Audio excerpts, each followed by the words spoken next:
Looking for statistics for your research assignment? Save yourself the hassle of scouring through hundreds of Google results by searching Statista. It aggregates all of the statistics you'd find on the web into one convenient spot.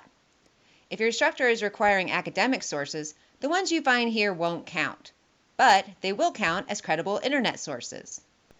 You want to keep your searches simple and only use the main keywords.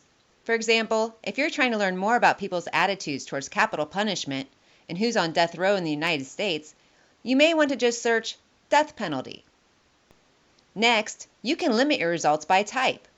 Usually, the most helpful resources are dossiers and statistics. Dossiers give you lengthy reports on the industry or topic you're researching, like in this example.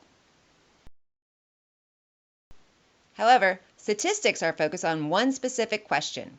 We'll focus on statistics since they're the most fun. Scrolling through the results, click the title of the one that most appeals to you. You'll see an infographic that presents the data in a chart that's easy to read. You can change the way the chart is presented by clicking on the settings wheel, then picking the chart type that you want. You can then download the chart as a PNG, a type of picture, that can be embedded into your research paper or used as a visual aid in a PowerPoint for your speech.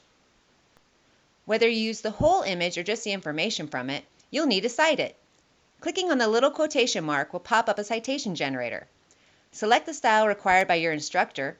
I'll use MLA here, and you can then copy-paste the citation into your Works Cited or References page. But wait, there's more. Always take a minute to go to the source link to see if the original source has even more information you could use. My example takes me to the original document from the U.S. Bureau of Justice Statistics, and it has 5 pages of highlights and additional statistics that could be used. That was a super quick introduction to using the library Statista database. But remember, you can always ask a librarian if you have questions. Good luck on your research!